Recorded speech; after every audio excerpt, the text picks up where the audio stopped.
हे नमस्कार मित्रांनो, जय महाराष्ट्र. तर स्वागत आहे तुमचं पुन्हा एकदा आपल्या शॉर्ट व्हिडिओवरती. तर आज वाजलेले आहेत 7:15. आज म्हणजे रोजचेच वाजतात ते. तर आता आम्ही निघालेलो आहोत पनवेलला खरेदी करण्यासाठी. खरेदी करण्याचं कारण असं आहे की आपल्या 2 दिवसांवरती छत्रपती शिवाजी महाराजांची जयंती आलेली आहे. त्या निमित्ताने आम्हाला रॅलीला जायचं आहे. तर ती खरेदी करण्यासाठी आता आम्ही पनवेलला जाणार आहोत. तर चला, कोणताही उशीर न करता जाऊया पनवेलला. चलो.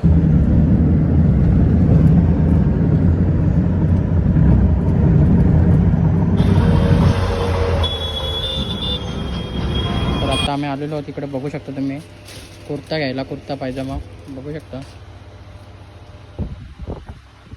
तर त्याला इथून घेऊया, नंतर बोलतो. बघताय माझ्या समवेत छत्रपती शिवाजी महाराजांचं हे चौक आहे पनवेलमधलं. निश्चयाचा महामेरू, बहुत जनांचे आधारू, अखंड स्थितीचा निर्धारू, श्रीमंत योगी व छत्रपती शिवाजी महाराजांना मानाचा मुद्रा करून हा ब्लॉग मी ते संपवतो मित्रांनो. जय महाराज.